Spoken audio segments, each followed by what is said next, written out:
یعنی کہ قیامت زندہ ہے، جیسا کہ پولس رسول یہ کہتا ہے کہ اب میں زندہ نہ رہا بلکہ مسیح مجھ میں زندہ ہے۔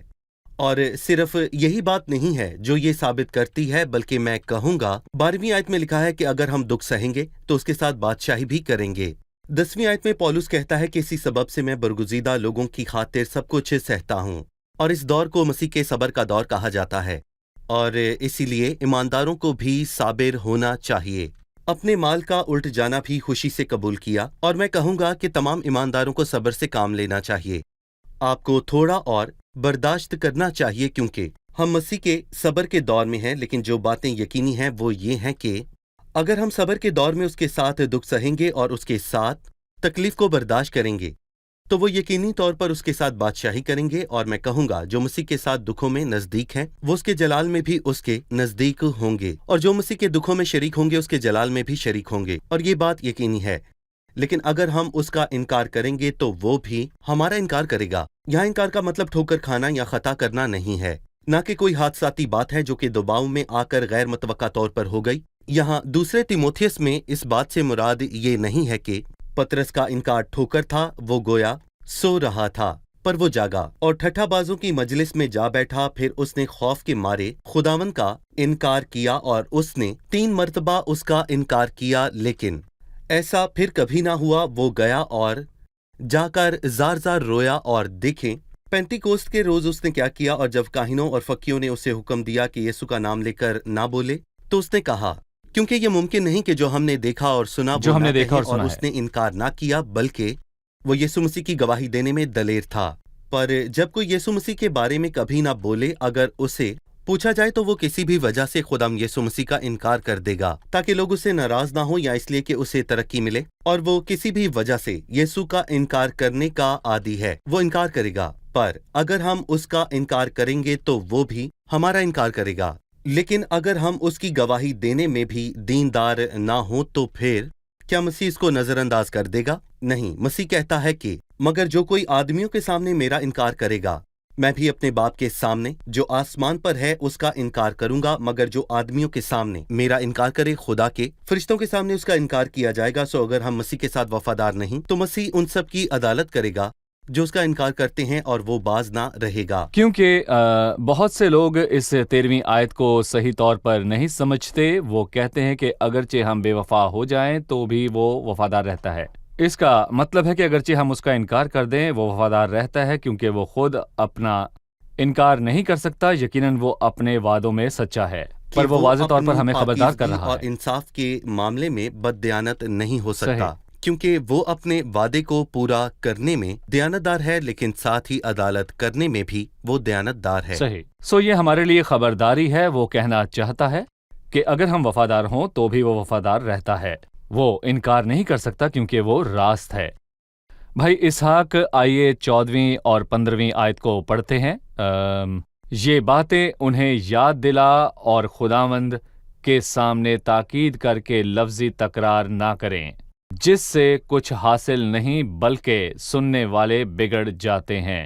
اپنے آپ کو خدا کے سامنے مقبول اور ایسے کام کرنے والے کی طرح پیش کرنے کی کوشش کر جس کو شرمندہ ہونا نہ پڑے اور جو حق کے کلام کو درستی سے کام میں لاتا ہو۔ پولس کہتا ہے یہ باتیں انہیں یاد دلانا ایک ایماندار خدمت کا ایک پہلو ہے۔ پولس رسول تیموتھیوس سے کہتا ہے یہ باتیں بھائیوں کو یاد دلا۔ سو ہمیں ہر وقت یاد دلانے کی ضرورت ہے۔ پطرس رسول کہتا ہے کہ اب عزیزوں میں تمہیں دوسرا خط لکھتا ہوں اور یاد دہانی کے طور پر دونوں خطوط سے تمہارے صاف دلوں کو ابھارتا ہوں۔ یوحنا رسول بھی کہتا ہے کہ اے عزیزوں میں تمہیں کوئی نیا حکم نہیں لکھتا بلکہ وہی پرانا حکم، سو آپ خداوند یسوع مسیح کے رسولوں کی باتوں کو یاد کر سکتے ہیں۔ یہ خدمت ہے جو بہت ہی اہم ہے۔ تاکید کرنے سے مراد خداوند کے سامنے انہیں گواہی دینے سے ان کے لفظی تکرار نہ کریں، یعنی الفاظ کو تنقید کی خاطر استعمال نہ کریں۔ اس لیے یہ 15ویں آیت کا ایک تعارف ہے جس پر آپ غور کرنا چاہتے ہیں کہ لفظی تکرار نہ کریں، معمولی جھگڑوں اور لفظی تکرار سے پرہیز کیا جائے جو پوشیدہ مقصد کے لیے کیے جاتے ہیں، جو خدا کے کلام سے دور ہوتے ہیں، جن سے کچھ حاصل نہیں بلکہ سننے والے بگڑ جاتے ہیں۔ سو واضح طور پر وہ کلام سنتے اور تعلیم دینے والوں کی بات کر رہا ہے جو کہ آیات کو توڑ موڑ کر پیش کرتے ہیں تاکہ اپنے بے دین مقصد کو حاصل کر سکیں۔ لیکن تیموتھیوس کو کیا کرنا چاہیے تھا؟ اپنے آپ کو خدا کے سامنے مقبول کرنے کی کوشش کریں تاکہ خود کو خدا کے حقیقی بندے کے طور پر پیش کریں۔ جیسا کہ ہم نے پیش دیکھا، اپنے آپ کو خدا کے سامنے مقبول پیش کرنے کی کوشش سے خدا کی مقبولیت اور تعریف ہے، یعنی ایک ایسا کام کرنے والا جو کبھی شرمندہ نہیں ہوتا۔ یہاں ہم 5ویں تشبیہ کو دیکھ سکتے ہیں، ایک کام کرنے والا، اور پالوس بڑی حیرت انگیز تعریف پیش کرتا ہے، ایسا کام کرنے والا جس کا شرمندہ ہونا نہ پڑے، ایک کام کرنے والا جس کی خدا بے عزتی نہیں کرتا بلکہ وہ اس کی نظر میں مقبول ہے۔ پھر پالوس کہتا ہے تجھے تعلیم دینے والے کے طور پر حق کے کلام کو درستگی سے کام میں لانا ہے۔ ایک اچھا درزی کیا کرتا ہے؟ کسی ایک نے ایک مرتبہ کہا کہ ایک اچھا درزی جانتا ہے کہ صحیح ناپ کس طرح لینا ہے اور کس طرح اسے اپنی جگہ بٹھانا ہے، کیونکہ وہ آستینوں کو پتلونوں کے ساتھ نہیں لگائے گا۔ اس کی جگہ پر حق کے کلام کو درستگی سے کام میں لانا، بائبل حق کی کتاب ہے، آپ کو اسے درستگی سے کام میں لانا ہے، جو کہ در حقیقت بہت اہم بات ہے، کیونکہ آج کے دور میں بہت سے لوگ ایک ہی آیت پر پوری تعلیم کی بنیاد رکھ دیتے ہیں۔ کوئی یہ سوال کر سکتا ہے کہ مجھے کیسے پتہ چلے گا جو کچھ میں سن یا پڑھ رہا ہوں وہ آیت کا ایک حصہ ہے، یعنی آدھی آیت ہے، تو یہ قبول کرنے کے لائق نہیں؟ کیا آیات کی تفسیر میں پس منظر سے الگ ہو کر کی جا رہی ہے؟ تب بھی یہ قابل قبول نہیں۔ ہم چند آیت کو لے کر باقی کے باب کے خط کو چھوڑ سکتے ہیں، یہی صحیح نہیں ہے۔ یہ صحیح نہیں ہے کہ ہم کسی موضوع سے ایک ہی لفظ منتخب کر لیں اور باقی تمام آیات کو جو اس کے متعلق نظر انداز کریں، اس طرح ہم فریب کھا لیں گے۔ اس لیے ہمیں سچائی کے کلام کو درستگی میں کام لانا ہے، اس کام کرنے والے کی طرح جو شرمندہ نہیں ہوتا، اور سننے اور پڑھنے والوں کو یہ تمیز کرنا چاہیے کہ انہیں کیا پڑھانا یا کیا سنانا چاہیے۔ میں یہاں پر کہنا چاہتا ہوں کہ ہر چیز کو آزمانا اور اچھی باتوں سے جڑے رہنا چاہیے۔ مطلب ابلیس خداوند کو آزمانا چاہتا تھا، بالکل، اور اس نے بائبل کے الفاظ کا حوالہ دیا اور اس سے کہا لکھا ہے۔ بہرحال یسوع نے جواب دیا یہ بھی لکھا ہے۔ کسی بھی بائبل کے استاد کو صحیح تعلیم دینے کی خاطر وہ بتاتا ہے جو بائبل میں لکھا ہے، اور اگر کہیں دو باتوں میں کوئی تنازع ہو تو ہمیں ضرور اس کی وضاحت بائبل ہی سے کرنی ہے۔ کسی کو کسی آیت کے ایک حصے کو لے کر باقی تمام بائبل کو نظر انداز کر کے اسے تعلیم کی بنیاد بنانا نہیں چاہیے۔ بائبل کے اساتذہ کو ہر اس بات کا ذکر کرنا چاہیے۔ یہ صحیح ہے، جھوٹے استاد ہمیشہ سچائی کی ایک رخ لیتے ہیں۔ جی بالکل، آدھی آیت کو یہوہ وٹنس کے جھوٹے استاد ہمیشہ یہ بات کہتے ہیں کہ یسوع نے خود کہا بالکل کہ باپ مجھ سے بڑا ہے، پر یسوع نے بار بار یہ بھی کہا کہ میں اور باپ ایک ہیں۔ لہٰذا ہمیں یہ بھی سیکھنا ہے کہ لکھا ہے اور یہ بھی لکھا ہے۔ یہاں ہم ایک چھوٹا سا وقفہ لیں گے، ابھی ہم ایک رپورٹ دیکھیں گے اور وقفے کے بعد مطالعہ جاری رکھیں گے۔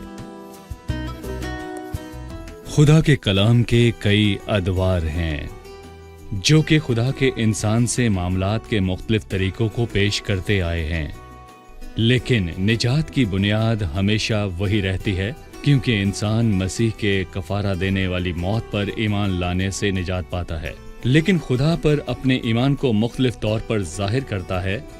مثلاً ہابل اور ابراہام نے خداوند کے حضور قربانی گزرانی۔ بہرحال خدا کا برا جو جہان کا گناہ اٹھا لے گیا یسوع مسیح ہے، لہٰذا ہابل اور ابراہام مستقبل میں خدا کے برے ہی کو دیکھ رہے تھے، جبکہ ہم ماضی میں اس کی موت کو دیکھ رہے ہیں۔ سچائی کے کلام کی صحیح تقسیم کے لیے ایک ایماندار کو شریعت اور فضل کے درمیان فرق جاننا چاہیے۔ پولس رسول تیموتھیوس سے التماس کرتا ہے کہ خدا کے کلام کے مطالعے میں جاں فشانی کرے تاکہ وہ استاد بن سکے جو سچائی کے کلام میں صحیح تقسیم کرنا جانے۔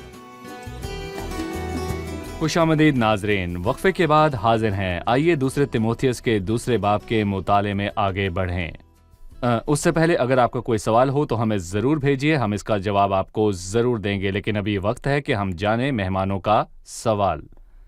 جی میرا ایک سوال ہے خداوند کا انکار کرنے کے حوالے سے۔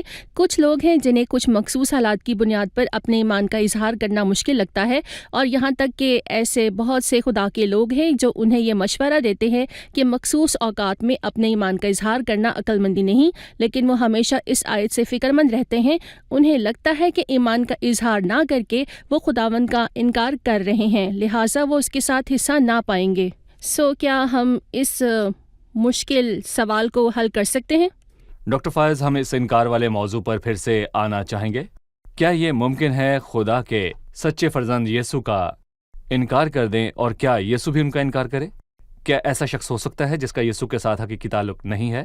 بہن عمل کا سوال بہت ہی اہم ہے، اور ایسے لوگوں کے حالات سے متعلق ہے جو اس وقت ہمیں دیکھ رہے ہیں، خاص کر وہ ایماندار جو غیر مسیحی ممالک میں رہ رہے ہیں، اور کبھی کبھار ان کے لیے ایمان کا اظہار کرنا مشکل ہوتا ہے۔ دیکھیں، وہاں پر ہمیں کچھ کہنے کی ضرورت نہیں ہوتی جہاں پر ہم سے کچھ پوچھا نہ جائے، اور ان ممالک میں جہاں مسیح اور خداوند کے کلام سے نفرت کی جاتی ہے، وہاں پر ایک شخص کے لیے جو مسیح اور اس کے کلام کو جان گیا ہے، تو میں کہوں گا کہ یہ حکمت ہے کہ وہ اپنے ایمان کا اظہار نہ کرے۔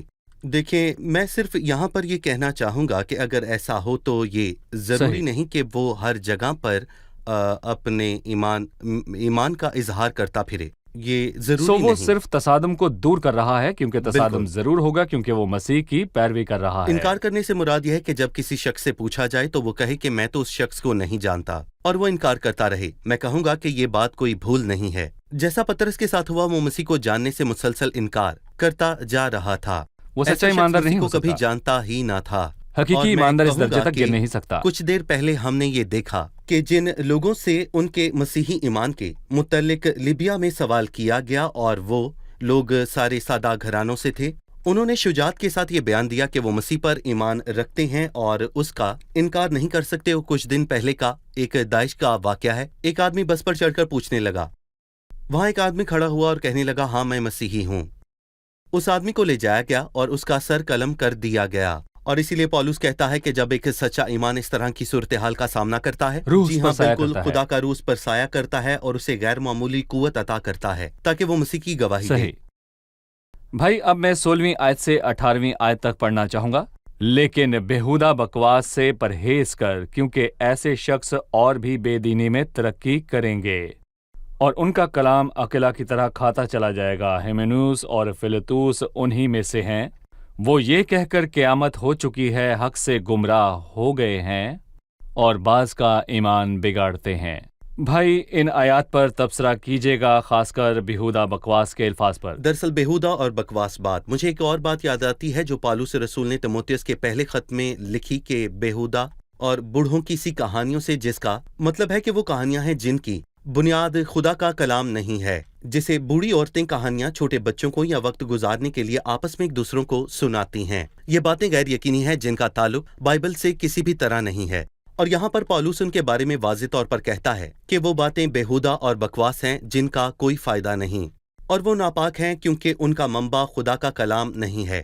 پالوس رسول تیموتھیوس کو سمجھاتا ہے کہ ان پر غور نہ کرے اور ان سب کو یکسر پرہیز کرے۔ یہ ایسا ہے کہ کوئی اچھا کھانا کھانے کے لیے جائے تو اسے گلی کے ٹھیلے والوں کو تلاش کرنے کی ضرورت نہیں ہے، اور جس قسم کا کھانا وہ بیچ رہی ہیں اس کو دیکھیں، میں کہوں گا کہ اگر میں ایک بہت ہی شاندار ریسٹورنٹ میں بوفے کھانے جا رہا ہوں تو میں گلی میں کھڑے ٹھیلے والوں سے کیوں کھاؤں گا؟ میں بوفے سے ہی کھاؤں گا۔ ہری ہری چراگاہیں، وہ مجھے ہری ہری چراگاہوں میں بٹھاتا ہے اور راحت کے چشموں کے پاس لے جاتا ہے، اور وہ جھوٹے استاد اپنی بیکار اور ناپاک تعلیم سے لوگوں کو مزید بے دینی کی طرف لے جائیں گے۔ میں کہوں گا کہ پولس رسول نے ان کی تعلیمات کو کینسر سے تشبیہ دی۔ اگر جسم کے کسی خاص حصے میں خوراک یا خون نہیں پہنچتا تو اس حصے میں گینگرین ہو جاتا ہے۔ لہٰذا اگر کوئی خدا کے کلام کی خوراک کو نہیں لے رہا تو وہ بآسانی غلط تعلیمات میں پڑ جائے گا اور انہیں قبول کر لے گا۔ اور پولس رسول دو جھوٹے استادوں کا بھی ذکر کرتا ہے، یمنیس اور فلتس، جو بدعت کو لائے۔ انہوں نے کہا کہ قیامت ہو چکی ہے۔ جس لمحے ایک شخص مسیح پر ایمان لائے اسی لمحے وہ جی اٹھتا ہے۔ ان کے مطابق یہ قیامت ہے۔ انہوں نے جسمانی کو روحانی قیامت کہا اور مردوں میں سے جی اٹھنے کی تعلیم سے انکار کیا، اور جو سو گئے ہیں ان کا کیا؟ میں کہوں گا کہ انہوں نے جسمانی مطلب کو دراصل روحانی جامہ پہنا ان کے لیے دیا۔ قیامت کا مطلب انسان کا روحانی طور پر جی اٹھنا ہے، صرف روحانی طور پر، نہ کہ جسمانی طور پر۔ لیکن جو سو گئے ہیں ان کا کیا؟